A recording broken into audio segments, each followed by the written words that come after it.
Magandang umaga at live mula sa Pag-asa Weather Forecasting Center.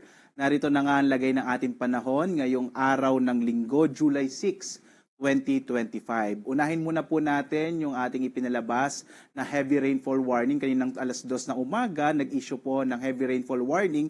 Partikular na dito sa may bahagi, naka-yellow warning po tayo sa Zambales at ilang bahagi nga ng Bataan. Kapag naka-yellow warning, ay ibig sabihin po nito, posible ang mga pagbaha, dulot ng malalakas sa mga pag-ulan, lalong-lalo na sa mga mababang lugar. Samantalang ilang bahagi naman ng Ilocos Region ay naglabas na rin po ng final na heavy rainfall warning. Ibig sabihin, inaasahan na lang natin ang mahinang sa katamang mga pag-ulan dito sa may Ilocos Region. May mga rainfall information namang inilabas sa may bahagi ng Mindanao sa mga sandali pong ito. Muli po, ini-invite namin kayo na bumisita sa panahon.gov.ph. Dito po, pag kinilik natin itong area na ito, makikita natin yung latest na mga warnings na ipinalalabas ng ating iba't ibang mga Regional Services Division, gaya nga na ipinalabas kanina ng alas 2 ng umaga at magtatagal po hanggang alas 5 ng umaga. So sa mga sandaling ito, nagbibigay na po tayo ng bagong update nga, particular na dito sa mga heavy rainfall warning, thunderstorm information, pati mga flood advisories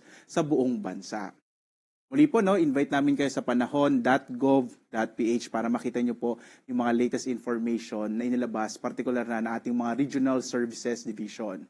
At ngayong araw nga, ito po yung ating latest satellite images, patuloy pong nakaka-apekto itong southwest monsoon o habagat, particular na sa may kanlurang bahagi nga ng Luzon, ng Visayas at maging dito sa may Mindanao. Habang patuloy pa rin yung pagmomonitor natin sa bagyo na may local name po na bisig pero nasa labas na ito ng Philippine Area of Responsibility, ang kanyang international name ay Danas. At ito ay lumakas pa nga at sa ngayon, ang kanyang lakas ay sa 110 kilometers per hour malapit sa gitna, pagbugso na sa 135 kilometers per hour at kumikilos pa hilagang silangan patungo nito sa may bahagi nga ng Taiwan.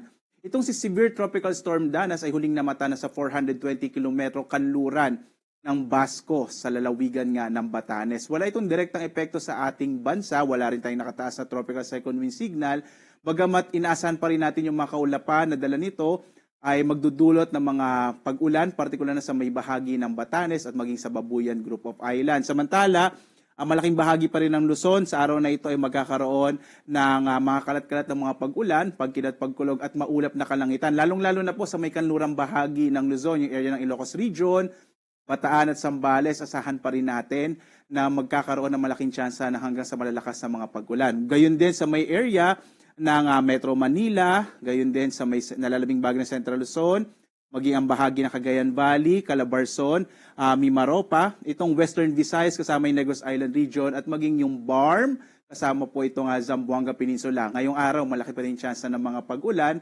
dulot nga yan ng southwest monsoon o habagat. Samantala, nalalabing bahagi naman ng ating bansa, makararanas ng mga isolated o pulupulong pag-ulan, pagkilat, pagkulog, lalo na bandang hapon hanggang sa gabi.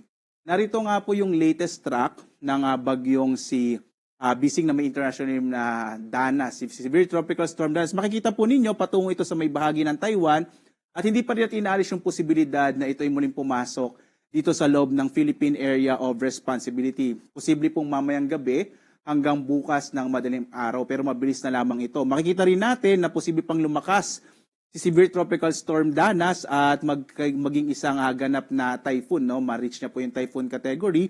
Patuloy itong kikilos sa may bahagi ng Taiwan hanggang sa posibleng maglandfall ito sa may mainland China bandang araw naman ng Martes. Muli po, wala tayong nakikitang magiging direktang epekto dahil papalayo na sa ating bansa itong bagyong si may international name na Danas. At patuloy po na southwest monsoon o habagat ang magdadala ng mga pag-ulan, particular na sa malaking bahagi ng Luzon. So dito nga sa Luzon, at muli po, wala tayong nakataas na tropical cyclone wind signal sa anumang bahagi ng ating bansa. At hindi natin inaasahan na magtataas pa tayo, lalo't papalayo na ang bagyong si may international name na Danas. Dito nga po sa Luzon, inaasahan natin ang malaking tsansa ng mga pag-ulan sa malaking bahagi ng Luzon, lalong-lalo na sa Ilocos Region, kasama rin yung Bataan at Zambales. Magiging maulap din yung kalangitan sa malaking bahagi ng Cordillera, Cagayan Valley, nalalabing bahagi ng Central Luzon. Dito sa Metro Manila, asahan din natin ang maulap na kalangitan sa araw na ito, maging sa Calabarzon at Mimaropa. Sa nalalabing bahagi naman ng Luzon, particular na yung Bicol Region,